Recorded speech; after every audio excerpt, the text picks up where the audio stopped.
आजची रेसिपी खूप खास आहे बरं का. कारण ही रेसिपी माझ्या मोठ्या मुलानं स्वतः बनवली आहे.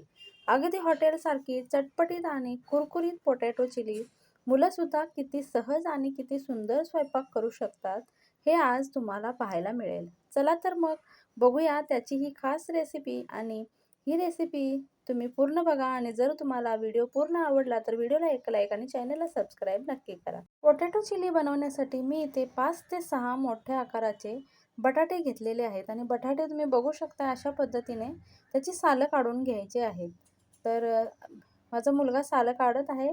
सगळा आजूबाजूला पसारा आहे आणि छोट्या भावाला देखील कामाला लावलेला आहे. त्याला लसूण सोलायला लावलेली आहे.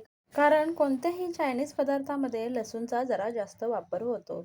तर जर पनीर चिली खायची आहे तर तुला लसूण सोलावी लागेल अशी डील करून त्याला लसूण सोलायला बसवलेलं आहे. तर अशा पद्धतीनं बटाटे स्वच्छ धुवून त्याने अशा पद्धतीनं कट करून घेतले. चौकोनी आकारमध्ये, थोडेसे मोठे आकारमध्ये हे कट करून घेतलेत आणि अशाच पद्धतीनं कट करून घ्यायचे आहेत.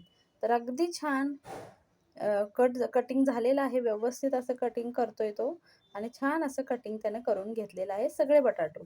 तर आम्ही ही रेसिपी 4 लोकांसाठी बनवतोय. तर 4 लोकांसाठी एवढे बटाटे अगदी बरोबर होतात. तर अशा पद्धतीनं तुम्हाला दाखवलं बघा, अशा पद्धतीनं हे कट करून घ्यायचे आहेत बटाटे. पूर्ण बटाटे कट करून झाल्यानंतर एका डब्यामध्ये आम्ही घेतलेले आहेत आणि ते अशा पद्धतीनं पाण्यामध्ये आपल्याला टाकून ठेवायचे आहेत. 5 ते 10 मिनिटांसाठी असे हे बटाटे आपल्याला ठेवायचे आहेत आणि स्वच्छ 2 ते 3 पाण्याने आपल्याला हे धुवून घ्यायचे आहेत आणि ते एका कॉटनच्या कपड्यावरती पसरवून ठेवायचे, जेणेकरून त्यामधलं पाणी निघून जावं. तर इथे मी अर्धी वाटी कॉर्नफ्लोअर आणि अर्धी वाटी मैदा असं मिक्स करून घेतलेला आहे. एकदा थोडं-थोडं घालायचं आणि नंतर आपल्याला परत थोडा-थोडा घालायचा. अशा पद्धतीनं आपल्याला बटाट्यांना कोटिंग करून घ्यायचं आहे. तर इथे एक कढई घेतलेली आहे आणि कढईमध्ये अर्धी कढई तेल घेतलेलं आहे आणि अशा पद्धतीनं हे जे पोटॅटोला कोटिंग करून घेतलं होतं ते आपल्याला यामध्ये फ्राय करून घ्यायचे आहे. तर हलक्या हातानं थोडे-थोडे आपल्याला यामध्ये फ्राय करून घ्यायचे आहेत. तर ही प्रोसेस खूप महत्त्वाची आहे, कारण इथे पोटॅटो एकदम चांगल्या पद्धतीने फ्राय करून घेणे गरजेचे आहे. तर थोडे-थोडे पोटॅटो यामध्ये जेवढे तेलामध्ये मावतील एवढे टाकायचे आहेत आणि आपल्याला हलक्या हाताने सतत याला हलवत राहायचं आहे, जेणेकरून सगळ्या बाजूनी व्यवस्थित पोटॅटो आपला भाजला जाईल किंवा फ्राय होईल अशा पद्धतीनं. तर अशा पद्धतीनं छान हा फ्राय करायचा आहे. 15-20 मिनिटं लागतात. तुम्ही बघू शकता अगदी पोटॅटो छान फ्राय झालेले आहेत. हलकासा लालसर कलर आलेला आहे आणि एकदम क्रिस्पी कुरकुरीत असे हे तयार झालेले आहेत. तर अशा पद्धतीनं हे एवढ्या एवढ्या स्टेपला येईपर्यंत फ्राय करायचे आहेत आणि ते आपल्याला काढून घ्यायचे आहेत. पोटॅटो एवढ्यापर्यंत फ्राय झाल्यानंतर ते सगळे एका ताटामध्ये आपल्याला काढून घ्यायचे आहेत.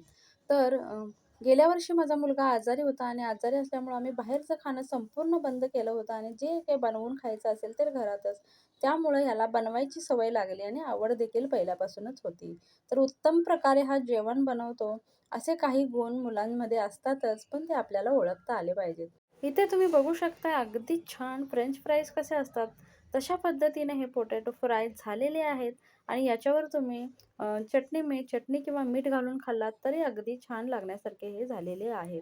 एकदम छान मी मोडून दाखवला, अगदी छान झालेले आहे. तर इथे बघू शकता लसूण सोलून झालेली आहे आणि लसूण अशा पद्धतीनं बारीक अशी कट करून घ्यायची आहे. 15 ते 20 पाकळ्या मोठ्या-मोठ्या इथे लसणीच्या घेतलेल्या आहेत. 2 कांदे घेतलेले आहेत आणि ते अशा पद्धतीनं कट करून घेतलेले आहेत. 1 सिमला मिरची घेतलेली आहे आणि ती देखील अशा पद्धतीनं कट करून घेतलेली आहे. तर 3 मिरच्या घ्यायच्या आहेत, ओल्या मिरच्या, आणि त्या देखील अशा पद्धतीने बारीक-बारीक अशा कट करून घ्यायच्या आहेत. आता पोटॅटो चिलीची फोडणी तयार करून घ्यायची आहे. तर फोडणीसाठी एका कढईमध्ये 4 ते 5 चमचे तेल घेतलेलं आहे. बारीक केलेल्या मिरच्या घालायच्या आहेत आणि बारीक केलेली लसूण आपल्याला यामध्ये घालायची आहे आणि मोठ्या आचेवरती आपल्याला परतून घ्यायचं आहे. आणि आले लसूणची पेस्ट 2 चमचे घातलेली आहे. ती अशा पद्धतीने आपल्याला परतून घ्यायची आहे. एक कांदा बारीक असा कट करून ठेवला होता तो घालायचा आहे आणि अशा पद्धतीनं हाय फ्लेमवरती आपल्याला परतून घ्यायचं आहे. सिमला मिरची आणि कांदा आपण जे कट करून घेतले होते ते यामध्ये घालायचे आणि हाय फ्लेमवरती परतवून घ्यायचे आहे. इथे 2 चमचे कॉर्नफ्लोअर आणि अर्धी वाटी पाणी असे मिक्स करून ठेवले होते, तेच पाणी आपल्याला यामध्ये आता घालायचे आहे. आता इथे 5 चमचे रेड चिली सॉस, 4 चमचे टोमॅटो केचप, 2 चमचे सोया सॉस घालायचा आहे आणि 2 चमचे विनेगर घालायचं आहे आणि ग्रीन चिली सॉस आपल्याला तो 2 चमचे घालायचा आहे. अशा पद्धतीने हे परतवून घ्यायचं आहे. कारण क्वांटिटी थोडी जास्त असल्यामुळे सॉसची देखील क्वांटिटी जास्त आहे. पोटॅटो चिलीची जी ग्रेव्ही आहे ती इतकी सुंदर दिसते आहे, की अप्रतिम अशी दिसते आहे. वरून त्याने 1 वाटी स्प्रिंग ओनियन कट करून ठेवला होता तो घातलाय आणि पोटॅटो फ्राय करून घेतलेले ते घातले आहेत. इतकी सुंदर आणि इतकं दिसायला सुरेख दिसतंय हे, की अगदी सुंदर.